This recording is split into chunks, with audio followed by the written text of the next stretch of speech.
এবার বলবেন হাজী মাওলানা সাবে কাদার জাগবো কেন কি রে? এখনকার সাবে কাদার জাগছে, আমরা যে জাগছি শুধু কোরআন তেলাওয়াত করা, শুধু কোরআন তেলাওয়াত করা, শুধু কোরআন পড়া। জি না, কোরআন তো পড়বেন, পড়তে হবে, কিন্তু নিয়ম যেভাবে জাগার সেভাবে আমাকে আপনাকে জাগতে হবে। শিখালেন, আজকে শিখাচ্ছি। এই যে কালকে থেকে না জাগতে হবে, দিন যাওয়ার পরে। সাবে কাদারের রাত হলো 5টা, একটা 20 রোজার পর 21 রোজার রাতে, 22 যাওয়ার পর 23 রোজার রাতে, 24 যাওয়ার পর 25 রোজার রাতে, 26 যাওয়ার পর 27 রোজার রাতে, 28 যাওয়ার পর 29 রোজার রাতে, 5 দিনের মধ্যে এক রাত সাবে কাদার আছে ভাই আমার। তাহলে এই 5টা রাত জাগবেন কেমন করে? সবাই কি বলছি জাগবেন ভাই। কে জানি কখন আল্লাহ কার কোন আমলটাকে কবুল করবেন সেটা আল্লাহ জানেন। যেদিন আপনি সাবে কাদার জাগবেন সেদিন এশারের নামাজ পড়বেন আর 2 রাকাত সুন্নাত পড়ে বাড়ি চলে আসবেন। আপনি জরুরি নয় যে আপনাকে মসজিদে জাগতে হবে। সাবে কাদার বার তো আপনি জাগতে পারেন, ছাতের পরে জাগতে পারেন, নিজের বাড়িতে আপনি জাগতে পারেন, যেখানে আপনার সুবিধা হবে আপনি জাগতে পারেন। এবার কি করবেন? এশারের নামাজ পড়বেন, 2 রাকাত সুন্নাত পড়ে বাড়ি চলে এলেন। আসা পর যদি আপনার ইচ্ছা হয় যে 1 ঘন্টা আরাম করব, গোটা রাত জাগতে তো হবে, তা আপনি আরামও করতে পারেন। আর যদি বলেন না আমি আরাম করব না, তাহলে আপনার ব্যাপার। এবার আপনি কি করবেন? কোরআন মাজিদ পড়িতে লাগেন। বলবেন হাজী মাওলানা আমি যে কোরআন পড়িতে জানি না, আছে না এরকম মানুষ, জানি না। তা আপনি শুনেন, যারা বসে পড়ছে ওরকে শুনেন। এবার বলবেন হাজী মাওলানা আমার বাড়িতে কেউ জানে না কোরআন, কাকে শুনবো? কেউ যদি না জানে তা আপনি উজু টুজু করেলেন, আর উজু টুজু করে নামাজ চালু করে দেন আপনি। এবার নামাজ, তারাবির নামাজ কয় রাকাত? জোরে বলেন। আর তাহাজ্জুদের নামাজ? তাহাজ্জুদের নামাজ 8 রাকাত। অন্য মাসে যেটা তাহাজ্জুদ, রোজার মাসে ওইটা নামাজের নামই হলো তারাবি। নামাজে যেটা রমজান মাসে যেটা তারাবির নামাজ, অন্য মাসে ওর নাম হলো তাহাজ্জুদের নামাজ। এবার আপনি নামাজ পড়তে শুরু করেন। কেমন করে নামাজ পড়বেন? দেখলেন রাত 10টা 11টা হয়ে গেল, এবার নামাজ পড়তে লাগলেন। 1 রাকাত পড়তে কমসে কম 8 ঘন্টা লাগাচ্ছে আপনার। 8 ঘন্টা তেলাওয়াত করেন। বলেন মাওলানা শুধু সূরা ফাতিহার কুল আল্লাহু ছাড়া কিচ্ছু জানি না, 8 ঘন্টা কেমন করে পড়বো? এখানে প্রশ্নটা জাগছে না জাগে না? সুবহানাল্লাহ। আপনি আলহামদু সূরা পড়েন আর একটাই সূরা জানছেন মনে করেন, বা 2টাই 3টা 5টাই জানছেন, ও কোটা কি আপনি বারবার ঘুরিয়ে ঘুরিয়ে পড়েন রেখাতে। একবার কুল আল্লাহ পড়া হয়ে গেল তো হাত বাঁধা আছে, আবার পড়েন, আবার পড়েন, আবার পড়েন, আবার পড়েন, আবার পড়েন। পড়তে পড়তে যখন দেখবেন যে আপ খাসতে গেছে 15-20 মিনিট হয়ে গেছে, তখন আপনি রুকুতে যান। রুকু দোয়া পড়েন, পড়িতে আছেন, পড়িতে আছেন, পড়িতে আছেন, পড়িতে আছেন, যত পারবেন পড়িতে থাকেন রুকুর দোয়াটাকে। এবার দেখবেন যে আমি কলন্ত হয়ে গেছি, তখন আবার সামি আল্লাহু লিমান বলে আপনি দাঁড়ান, দিয়ে প্রথম সাজদাতে আপনি পড়ে যান। সাজদাতে আপনি পড়ে গেলেন, সাজদার দোয়া পড়িতে আছেন, পড়িতে আছেন, পড়িতে আছেন, পড়িতে আছেন, দেখবেন আমি কলন্ত হয়ে গেছি, খাস্তানা হয়ে গেছে, তখন আপনি সাজদা থেকে উঠেন আর দিয়ে পড়িতে লাগেন রব্বিক ফিরলি, রব্বিক ফিরলি, রব্বিক ফিরলি, রব্বিক ফিরলি, রব্বিক ফিরলি, যত পারবেন পড়েন। এর মানে আল্লাহ তুমি আমাকে maaf করে দাও, আল্লাহ maaf করে দাও, আল্লাহ আমাকে maaf করে দাও, এটা দুয়ার মানে রব্বিক ফিরলি, রব্বিক ফিরলি, রব্বিক ফিরলি, যত পারবেন পড়েন। এবার পড়তে পড়তে দেখলেন আমি এখন কালন্ত হয়ে গেছি, আবার সিজদাতে পড়ে যান আপনি, আবার সিজদার দোয়া লম্বা করে পড়িতে থাকেন, পড়িতে থাকেন, পড়িতে থাকেন। এবারে পড়তে পড়তে দেখলেন আমি কলন্ত হয়ে গেছি, তখন দ্বিতীয় রাকাতের জন্য আপনি উঠেন। এরকম করে যদি 8 ঘন্টা পড়েন তো 2 রাকাত নামাজ পড়তে কতক্ষণ লাগবে? জোরে বলেন। 1 ঘন্টা লাগবে। এবার 2 রাকাত পড়ে আপনি একটু আরাম করেন। কেমন আরাম পারেন তো কোরআন পড়িতে লাগেন না, তো এই সূরাগুলো মনে মনে আপনি পড়িতে লাগেন। এবার আপনি 8 ঘন্টা এদিক ওদিক করলেন, আবার পড়িতে লাগলেন নামাজ। ওযু আছে তো ঠিক আছে, না আছে ওযু করে আবার নামাজ পড়িতে লাগলেন এরকম ভাবে লম্বা লম্বা করে, আবার 1 ঘন্টা আপনার কেটে গেল। এবার আর এদিক ওদিক করলেন, আবার নামাজ পড়লেন এরকম করে করে। এবারে করতে করতে করতে দেখবেন যে আমার নামাজ এখন শেষ হইতে আসছে বা শেষ হয়ে গেল, বেতুর টেতুর পড়লেন। এবার দেখবেন যে আমি এখন 3:30টার সময়তে সাহারি খাবো। এইবারে আপনি 8 ঘন্টা সময়টাকে হাতে রাখেন। যেমন এই ঘড়িতে 3টা বাজলো, আল্লাহুস সামাদ। আপনার বাড়িতে যদি ওরকম কোনো রুম বানা থাকে, ওই রুমে চলে যান একান্তিত ভাবে, যেখানে আপনার বিবি আপনাকে যাবে না, ডিস্টার্ব করবে না, আপনার ছেলেরা ডিস্টার্ব করবে না, যেখানে আপনার কানে কোনো আওয়াজ যাবে না, বা মসজিদের কোনো কোণাতে লেগে যান আর দোয়া করতে শুরু করেন। প্রথমে আল্লাহর তারিফ মানে সূরা ফাতিহা পড়বেন, নবীর পরে দুরূদ পড়বেন, আর তারপরে যে আপনি দোয়া করতে লাগলেন। দোয়া কবুল হবে না, আল্লাহ তুমি আজ দোয়া কবুল করো, আল্লাহ তোমাকে আজ মাপ দিতেই হবে। হবে। আল্লাহ তুমি মাপ না দিবে তো কে দিবে? আল্লাহ আমরা যে পাপী গুনাহগার বান্দা, আল্লাহ কার কাছে আমরা মাপ চাইবো? আল্লাহ তুমি মাপ চাও।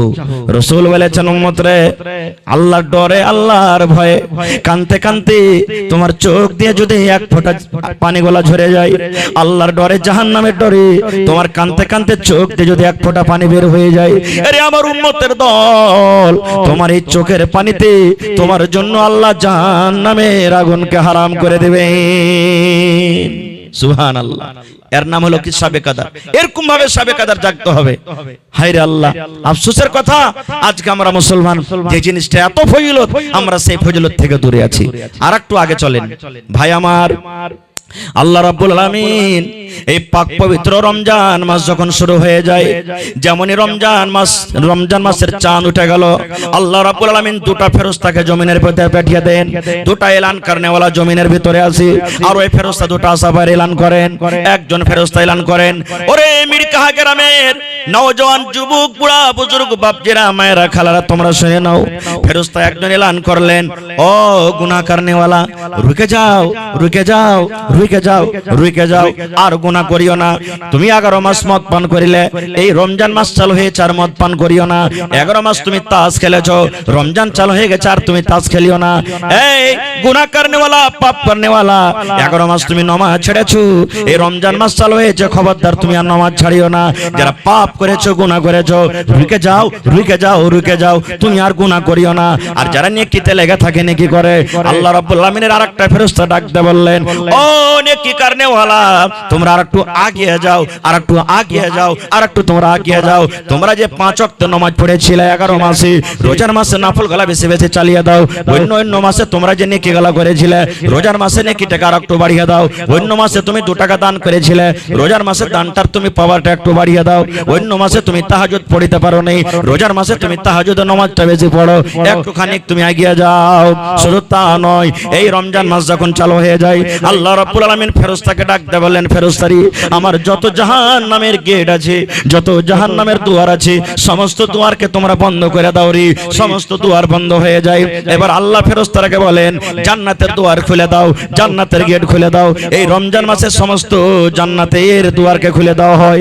এবারে আল্লাহ ফেরেশতাকে ডাকতে বলেন, ফেরেশতারি আমার বান্দা বান্দিরাকে যেন কোন শয়তান, কোন খবিস শয়তান জিন যেন বহাকেতে না পারে, রাস্তা থেকে যেন ভটকাতে না পারে, এই জন্য তাকে মোটা মোটা জিঞ্জির দিয়ে তারাকে বেঁধে দাও। যাও সমস্ত শয়তানকে বেঁধে দাও। এবার বলবেন, হাজি মাওলানা, শয়তানকে যদি আল্লাহ বেঁধে দিয়েছে, তো এখন যারা রোজা করে না এরাকে ফের কে বহাকেছে? প্রশ্ন জাগে না, কে এরাকে বহাকেছে? ভাইরে, 11 মাস শয়তান এমন করে এরাকে সেনা তৈরি করেছে না, যে রোজার মাসে ওই সেনার আসারটা এখনো আছে। একটা মিসাল দিচ্ছি আপনাকে, ডোলে পানি আছে আপনার হাঁড়িতে, এবার আপনি হাতটাকে ঘুরাতে লাগলেন, ঘুরাইতে ঘুরাইতে পানিটা ঘুরবে না ঘুরবে না? একটু বলেন, ঘুরবে না ঘুরবে না? ঘুরবে। এবার 1-2 মিনিট ঘুরতে ঘুরতে লোকটাকে তুলেলেন, এবার যেমনই আঙ্গুলটাকে উঠালেন, সাথে সাথে পানি ঘুরতে বন্ধ হবে না, ঘুরতে থাকবে? হ্যাঁ, শয়তান যে 11 মাসে এমন করে ট্রেনিং দিয়েছে না, এই রোজার মাসেই বন্ধ হয় না, ও চলতে আছে, চলছে, ওর স্পিরিট লেগে আছে। কিছু কম আলাদা কথা, কিন্তু ওই যে চলতে আছে। হ্যাঁ বে, আল্লাহকে দেখে ডরাই না, তো ফের মানুষকে দেখে ডরিয়ে কি করবো? বাড়তে খাইতে নাই যে সারাদিন থাকবো না খেয়ে। এই দেখেন ভাইরে, আল্লাহ রাব্বুল আলামিন এত বড় ফজিলতের মাস দিয়েছেন। বলবেন, হাজী মাওলানা রোজা করে কি পাবো? আল্লাহ রাসূল সাল্লাল্লাহু আলাইহি ওয়াসাল্লাম বলেছেন, মান সামা রমজানা ঈমানান ওয়া ইহতিসাবা গফিরা লাহু মা তাকাদ্দামা মিন যামবিহি।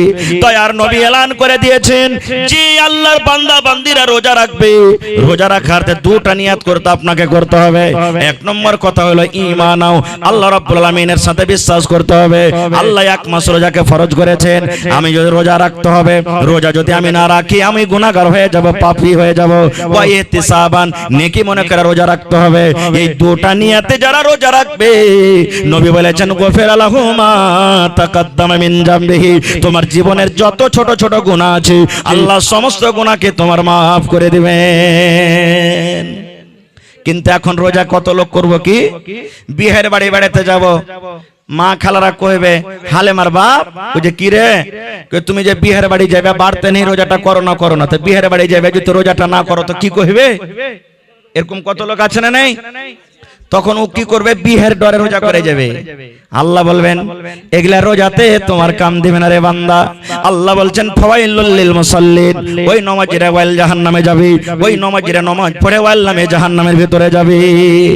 বলবেন হাট, মাওলানারা বলছেন যে নমাজ পড়ো, আর আপনি ফের বলছেন যে নমাজ পড়ে ওয়াইল জাহান্নামে যাবে। জি, নমাজ পড়ে ওয়াইল জাহান্নামে যাবে।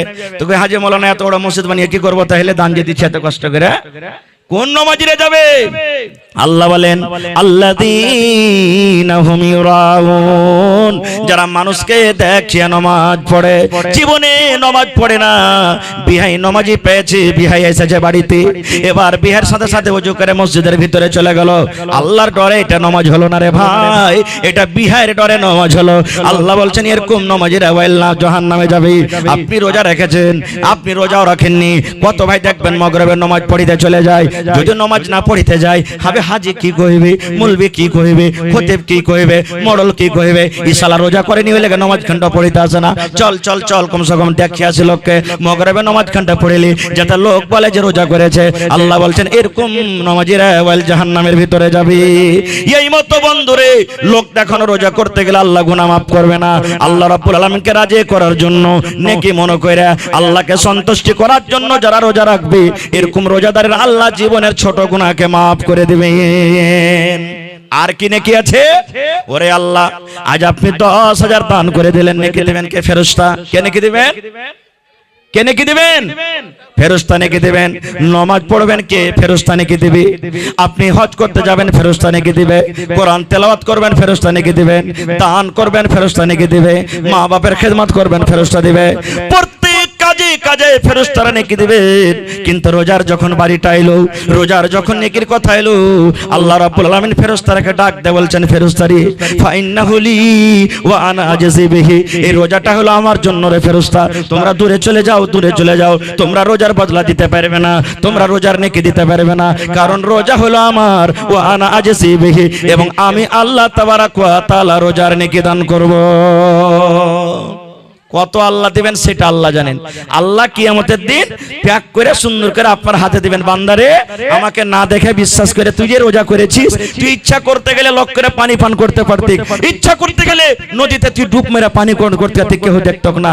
কিন্তু যখন তুই আমার পরে বিশ্বাস করে রোজা রেখেছিস, আমি আল্লাহ যা কি বদলা দিব জানেন? আল্লাহুস সামাদ। জান্নাতের ভিতরে 8টা দুয়ার আছে রে ভাই। কয়টা দুয়ার আছে? 8টা দুয়ার জান্নাতের ভিতরে আছে। যারা নামাজ পড়বে নামাজের দুয়ারে যাবে, রোজা রাখবে রোজার দুয়ারে যাবে, হজ করবে হজের দুয়ার দিয়ে যাবে, যাকাত দেবে যাকাতের দুয়ার যাবে। এই করে করে একটা দরজার নাম আছে, গেটের নাম আছে আর রায়্যান। কি? আর রায়্যান। ওইখান দিয়ে কারা যাবে? যারা রোজা করেছে তারা যাবে ওই গেট দিয়ে, যারা হজ করেছে তারা যাবে না ওই গেট দিয়ে, যারা নামাজ পড়েছে তারা যাবে না ওই গেট দিয়ে, যারা দান করেছে তারা যাবে না। কারা যাবে? রোজাদারেরা যাবে। কিয়ামতের দিন আল্লাহ এলান করবেন আইনা সাইমন, আইনা সাইমন, আইনা সাইমন, আইনা সাইমন। ও রোজাদার তোমরা কোথায় আছো? রোজাদার তোমরা কোথায় আছো রে? আবেদা জাহেদা খালেদা, এই তোমরা কোথায় আছো রে? রোজা যারা রেখেছো কোথায় আছো? এসো এসো এসো, তোমরা আমার এই জান্নাত এই রায়্যান দিয়ে তোমরা জান্নাতের ভিতরে চলে যাও। এবার যত রোজাদার আছে এবার ওই জান্নাতের রায়্যান দিয়ে ঢুকে যাবে। ঢুকতে ঢুকতে ঢুকতে নবী বলেছেন উম্মত রে, যখন সমস্ত রোজাদার জান্নাতের ভিতরে চলে যাবে, এবার রায়্যান দরজাটাকে বন্ধ করে দেওয়া হবে। এবার যেমনই বন্ধ করে দেওয়া হলো, বিনা রোজাদার আর কিন্তু ওই গেট দিয়ে ঢুকতে পারবে না। সুবহানাল্লাহ, স্পেশাল গেট। আল্লাহ নবীর সাহাবী হযরত আবু বকর বলছেন, হুজুর জান্নাতের ভিতরে 8টা দুয়ার আছে, আর দুয়ার গালা ডাকবে আমার দিক দিয়ে এসো। যারা নামাজ পড়েছে নামাজের দুয়ার বলবে আমার দিক দিয়ে এসো, যারা রোজা রেখেছে রোজার দুয়ার বলবে আমার দিক দিয়ে এসো, যারা দান করেছে দানের দুয়ার বলবে আমার দিক দিয়ে এসো। এরকম কি কোনো মানুষ হবে যে লোকটা দুয়ারের আগা দিক দিয়ে হাঁটবে আর সমস্ত 8টা দুয়ার তাকে ডাকবে আমার দিক দিয়ে এসো, আমার দিক দিয়ে এসো, আমার দিক দিয়ে এসো? এরকম কি কোনো আল্লাহর বান্দা আছে? রাসূল বলছেন, হ্যাঁ রে আবু বকর, হ্যাঁ আছে। আর যত লোক যাবে তাদের মধ্যে একটা তুমি আছো। সে আবু বকরটা কে জানেন? আবু বকরটা কে? হায়রে আল্লাহ, নবীজি একদিন সাহাবীরাকে বলছেন দান করো। রাসূল সাহাবীরাকে বলছেন দান করো, বাড়ি চলে গেলেন, দানে পাল্লা পাল্লি শুরু করে দিলেন। উমর ফারুক মনে মনে হাসছেন, আজ আবু বকরকে দান করে জিতবো। যেমন আজ আপনারা পাল্লা পাল্লি দেখালেন, কি দেখালেন না? হ্যাঁ হ্যাঁ, আমি দিন 10,000 আর তুই দিবি না কেন? তুই 6,000 টাকা দে, তুই 10,000 দিন, তুই 15,000 টাকা দে। এটা জায়েজ আছে, এটা কোনো নাজায়েজের কারণ নেই এখানে, কিন্তু আল্লাহকে সন্তুষ্ট করার জন্য হচ্ছে, লোক দেখানো নাই। এবার ওমর ফারুক বাড়ি চলে গেলেন, আজ আবু বকরকে দান করে জিতবো। বাড়ি চলে গেলেন, কপি কলম নিয়ে বসলেন, মালকে দুই ভাগে ভাগ করলেন, এক ভাগ মাল বাড়তে রাখলেন আর এক ভাগ মাল লেসে নবীর দরবারে হাজির করলেন। আর মনে মনে কিন্তু খুশি, আজ আবু বকরকে দান করে বলেন জিতবো। এবার আবু বকর রাদিয়াল্লাহু তাআলা আনহু বাড়ি চলে গেলেন। বাড়িতে যাওয়ার পর তখন বিবিকে বলছেন, হ্যাঁ গো নবীজি দান চেয়েছেন যে দান দাও, বাড়িতে কিছু আছে? ওরে সুবহানাল্লাহ, দেখুন কত গরিব মানুষ। বিবি বলছেন, স্বামী গো মাত্র এক সামান 2.5 কিলো যাও কিংবা জয়ের আঠা আছে গো স্বামী যান, আর কিন্তু আমার বাড়িতে কিছু নাই। ওরে আল্লাহ, গ্রামের যদি মোড়ল হাজি সাহেব সবাই 10,000 5,000 দিচ্ছে, আর ও যদি কয়ে যে আমি 100টা টাকা দেবো, আপনারা চিন্তা করবেন না? করবেন না? মৌলানা ঘুরিয়ে দেন, ওর বদলে আমারই দিয়ে দেবো টাকাটা। কত লোক বলে দেবেন? হযরত আবু বকর সাহাবীর মধ্যে বড় সাহাবী বলছেন, আল্লাহ উমর উট, উসমান গানি ঘোড়া, উট, ছাগল, বকরি, সোনা চাঁদি সব দান করলে, আর সামান্য একটা আমি নিয়ে কেমন করে যাব? খায়ের যা হোক, ওই দান কোটাকে নিয়ে ওপর থেকে চাদর দিয়ে ঢেকে নিলেন, গায়ে দিয়ে দিলেন, আর দিয়ে চলে গেলেন। কেউ না জানতে পারে ঢেরিতে ঢেলে দিলেন। মানুষ কহে যেখানে রাইত হয় বাঘের ডর হয়, যে যেখানে পালাবো যেখানে রাইত হবে কিংবা গাড়ি খারাপ হবে, নাকি ডাকাতের যেখানে ডর আছে, যেখানে তাড়াতাড়ি করে পালাবো যেন ডাকাত ছিনতাই না করে, ওখানে রাইত হবে কিংবা গাড়ি খারাপ হবে। তো আবু বকর রাদিয়াল্লাহু তাআলা বললেন যে কাউকে জানাবো না, আমি ঢেলে দেবো ঢেরিতে। এবার রাসূল হাজিরি শুরু করে দিলেন। হে উমর, তুমি কে দিয়েছো বাবা? নবী গো মালকে দুই ভাগ করে এক ভাগ বাড়িতে রেখেছি, এক ভাগ দিয়ে দিয়েছি। এই করতে করতে আব্দুর রহমান, তুমি কে দিয়েছো? নবী গো আমি 1000 কিলো খাজুর দান করে দিয়েছি। নবী বলছেন, আবু বকর তুমি কি দিয়েছো বাবা? আজকে কে তুমি দান করেছো? আবু বকর বললেন, ইয়া রাসূলুল্লাহ কি আমি দান করেছি ওটা জিজ্ঞাসা না করে, নবী গো আমি বাড়িতে কি রেখেছি আর কি দান করেছি এটা জিজ্ঞাসা করেন। নবী বললেন, কি দান করেছো, কি বাড়িতে রেখেছো? এবার আবু বকর রাদিয়াল্লাহু তাআলা বলছেন, আল্লাহ নবী গো আমি আপনার বন্ধু, আপনার শ্বশুর, আপনার সাথী, আপনার সাহাবী, আল্লাহ এবং আল্লাহ রাসূলকে বাড়িতে রেখে গো নবীজি আমার বাড়িতে যা ছিল সব কোটা আমি ঢেরিতে ঢেলে দিয়েছি। নবীজি যা ছিল বাড়িতে আল্লাহ এবং আল্লাহ রাসূলকে বাড়িতে রেখে সব কোটা আমি ঢেলিতে ঢেলে দিয়েছি। হযরত ওমর দাঁড়িয়ে বলছেন, নবীজি আজকে আমি আবু বকরকে দান করে জিততে পারলাম না, আজকে পারলাম না। আমি অর্ধেক দান করেছি, অর্ধেক বাড়িতে রেখেছি, অর্ধেক নেকি পেয়েছি, আর আবু বকর গোটা দান করে দিয়েছে, গোটা পূর্ণ নেকি পেয়ে নিলে আজকে দান করে জিততে পারলাম না। সে আবু বকরটাকে জানেন? আর একটা শুনেন, আপনারা সবাই জানছেন যে মক্কার বেঈমান মুশরিকরা নবীর পরে জুলুম অত্যাচার করেছিল। নবীজি আল্লাহ রাব্বুল আলামিনের আদেশে মক্কা থেকে হিজরত করে কোথায় গেছিলেন? জোরে বলেন। মদিনায়। রাস্তাতে বেঈমান মুশরিকদেরকে ভয়ে কোন খালটাতে ঢুকেছিলেন? খালটার নাম কি? যে গারে সোর। এবার নবীজি ঢুকতে যাবেন, হযরত আবু বকর বলছেন, হুজুর থামেন, আমি আগে ঢুকবো। কেন? পুরাতন খাল, সাপ আছে কি বিচ্ছু আছে, আপনি ঢুকলে আপনার পুরো আক্রমণ করতে পারে, আমি ঢুকবো, মরলে আবু বকর মরবে, আপনার যেন কিছু না হয়। বলেন সুবহানাল্লাহ। আবু বকর ঢুকলেন, সাফ করলেন খালগালাকে, সাফ করলেন। এবার দেখছে ছোট ছোট ছোট ছোট খাল আছে, কি দিয়ে ঢাকবে? চাদর ছিঁড়ে ছিঁড়ে ছিঁড়ে খালগালাকে ভরে দিলেন। এবার বলছেন, হুজুর চলে এসেন আপনি। নবীজি সান্দাইলেন, দেখছে দুটা খাল, কিন্তু বন্ধ করার জন্য কিছু পাওয়া যায় না, নাই, কাপড় শেষ হয়ে গেছে। এবার ওরে আল্লাহ, আবু বকর রাদিয়াল্লাহু তাআলা দু খালে তো পা দিয়ে দিলেন, সব খাল বন্ধ হয়েছে। আমার নবীকে যেন কোনো সাপ এসে আক্রমণ করতে না পারে, এই জন্য দু খালে দু পা দিয়ে দিলেন। কিন্তু মুসলমান ওই খালে ছিল সাপ, সাপ যে বের হওয়ার জন্য ছটপট করে, ওদিক দিয়ে বের হয় ওটা খাল বন্ধ, এমন দিয়ে বের হয় এটা খাল বন্ধ, এমন দিয়ে বের হবে এটা খাল বন্ধ। এই করতে করতে যে জায়গাতে হযরত আবু বকর রাদিয়াল্লাহু তাআলা আনহুর পা আছে, ওই পায়ের সামনে খালটাতে এসেছি। হায়রে আমার নবী, গোটা রাত জেগে আছেন আমার নবী। নবীজি আবু বকরের এই রানের উপরে মাথা দিয়ে নবীজি ঘুমিয়ে গেছে। এবার ওই সাপ বেরোতে না পারে এমন জোর করে হযরত আবু বকরের পায়ে কামড় দিয়েছে। ওরে আল্লাহ, আপনারা জানেন সাপে কামড় দিলে তুলে মানুষকে বিষ লেগে যায়। এবার আস্তে আস্তে করে বিষ উঠতে উঠতে উঠতে উঠতে শরীরে লেগে গেল, কিন্তু বিষে কাতর হয়ে গেল। কিন্তু এখন পর্যন্ত হযরত আবু বকর নবীকে জাগান না। গোটা রাত আমার নবী জেগেছি, কেমন করে এই নবীকে আমি কষ্ট দিব?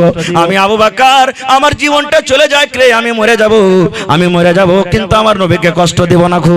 এইবারে যখন হযরত আবু বকর রাদিয়াল্লাহু তাআলা কষ্ট থামতে না পারি, চোখ দিয়ে এক ফোঁটা পানি যেমনই নবীর গায়ে পড়লেন, নবীজি আমার চট করে দেবে গেলেন। নবীজি জেগে যাওয়ার পর বলছেন, আবু বকর তুমি কেন কাঁদছো বাবারে? তোমার বাড়ি ঘর ছেলে মেয়ে বলে মনে হয়েছে নাকি? বাড়ি ঘর তুমি ছেড়ে এসেছো, এই জন্য তোমার মনে পড়ে তোমার চোখ দিয়ে পানি ঝরছে।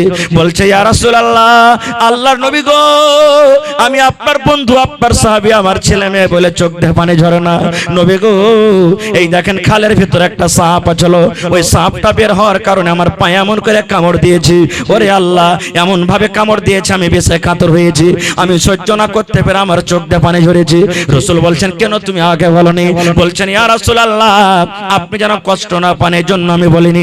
নবীজি এরকম ভাবে মুখ থেকে একটু ছবলিলেন, থুতু করলেন, আর থুতু নিয়ে যে জায়গাতে সাপে কামড় দিয়েছি যেমনই লাগিয়ে দেওয়ার সঙ্গে সঙ্গে বিষ শেষ হয়ে গেল। নারে তাকবীর। ওই রাতটার নাকি হযরত উমর ফারুক একদিন বলছেন, আল্লাহ আবু বকরের একটা রাতের নেকি, মানে ওই যে গারে সরেছিল, একটা রাতে আল্লাহ তুমি যাকে নেকি দিয়েছো, এত নেকি দিয়েছো, আমার সারা জীবনের যদি যত নেকি আছে আবু বকরকে দিয়ে দেওয়া হয়, আর আবু বকর যদি ওই গারে সরের একটা রাতের নেকি আমাকে দিয়ে দেয়, তাহলে আমার জন্য খুবই ভালো হবে, আমার জন্য খুবই ভালো হবে। গোটা আবু বকরের জীবনের আমি নেকি চাই না আল্লাহ, যে মাত্র একটা রাতের নেকি চাই। ওই গারে সরে যে থেকে যত নেকি পেয়েছেন, ওই রাতটার নেকি যদি আমাকে আবু বকর দিয়ে দেয়, আর আমার সারা জীবনের নেকি যদি আবু বকর নিয়ে নেয়, আল্লাহ আমি উমর রাজি হয়ে যাব, আমিও খুশি হয়ে যাব। অনেক ঘটনা আছে আবু বকরের জীবনের ভাই আমার ভাইরে, অনেক কথা আছে। এই মাসে ফিতরা আদায় করতে হয়, ফিতরা দিতে হয় না, হয় না? ফিতরা আদায় করতে হয়। ফিতরাটা কেন দিতে হয়? সুবহানাল্লাহ। আল্লাহ রাব্বুল আলামিন এই ইবাদতটাকে খালিস করেছেন যেন ইবাদত খালিস হয়ে থাকে। আল্লাহ রাব্বুল আলামিন মানুষকে বলছেন, মানুষ রে, তোমাকে আমি মিথ্যা কথা বলতে বলেছিলাম রে মানুষ, কিন্তু হয়তো তুমি মুখ দিয়ে মিথ্যা কথা বলে দিয়েছিলে। তোমাকে আমি মুখখানটা দিয়ে ভালো কথা বলতে বলেছিলাম, কিন্তু মুখ দিয়ে তুমি এমন একটা নম্র কথা বলে দিয়েছো, যে কারণে তোমার রোজাটাতে একটু দাগ লেগে গেছে, যে কারণে তোমার রোজাটাতে একটু দাগ লেগে গেছে, তোমার নেকিখানটা একটু কমে গেছে। এই জন্য উম্মত রে, তুমি রোজা রাখো, এক মাস রোজা রাখো, আর এক মাস রোজা রেখে তুমি ফিতরা আদায় করো। ফিতরা আদায় করতে গেলে দুটা লাভ আছে। একটা লাভ হলো এই তোমার রোজাতে যে দাগ লেগেছে, এই দাগটা শেষ হয়ে যাবে, আর 2 নম্বর ফকির মিসকিনের বাড়িতে খানা হয়ে যাবে। এই জন্য আমি ফিতরা দিয়েছি। আর একটা মশলা শুনেলেন, ঈদের নামাজ পড়িতে যাবেন, তখন রাসূল বলেছেন যে তুমি ঈদের নামাজ পড়িতে যাবে তো খাজুর, মিঠা চোকা কিছু খাইয়া যাও। ফজর নামাজ পড়ে নিলেন, কিছু খেয়ে নিলেন, দিয়ে নামাজ পড়তে চলে গেলেন। আর বকরীদের নামাজ যখন পড়িতে যাইবে, তখন রাসূল বলেছেন তুমি যদি পারো তো না খেয়ে তুমি নামাজ পড়িতে যাও। যেরকম ফজরের নামাজ পড়লেন, আর কিছু খেতে হবে না, সন্ধ্যাবেলাতে যা খেয়েছেন খেয়েছেন, নামাজ পড়তে চলে গেলেন। নামাজ পড়ে আপনি বাড়িতে আসবেন, আর সর্বপ্রথম কুরবানি করবেন। আর আমরা করি কি, গোটা কুরবানি কইরা যতক্ষণ শেষ না হয় ততক্ষণ আমরা গোশত রান্না বান্না করি না, নিয়ম লাই। কুরবানি জানোয়ার কেটে দিয়েছেন, 1 কিলো গোশত আগে দিয়ে পাঠিয়ে দেন বাড়িতে, কেন সারা গোশত বানাইতে তো সময় লাগবে, মাংস বানাইতে 1 কিলো গোশত আপনি পাঠিয়ে দেন, রান্না বান্না করবে, আইসা আপনি খেলেন। এটা হলো সুন্নাত তরিকা।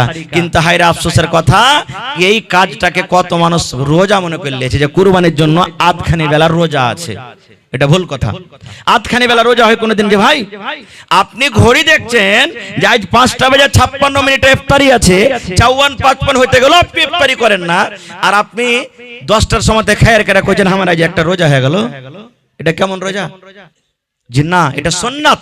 কেউ যদি চাহে যে আমি করব, এটা করতে পারে, এটা করতে পারে। আরেকটা জিনিস, ফিতরা আপনি আদায় করবেন, রাসূল বলেছেন ঈদের নামাজের 1 দিন 2 দিন 3 দিন আগে ফিতরা আদায় করবেন। কত লোককে দেখবেন 10টা 15টা রোজা হলো আর ফিতরা শুরু করে দিল আদায় করতে। জি না, এত আগে ফিতরা চলবে না। আপনার ফিতরা 1 দিন 2 দিন 3 দিন আগে থেকে আপনি জমাই করবেন, এর থেকে বেশি আগে করবেন না। আর ঈদের নামাজ পড়িতে যাওয়ার আগে আগে ফিতরা দিয়ে নামাজ পড়তে যাবেন।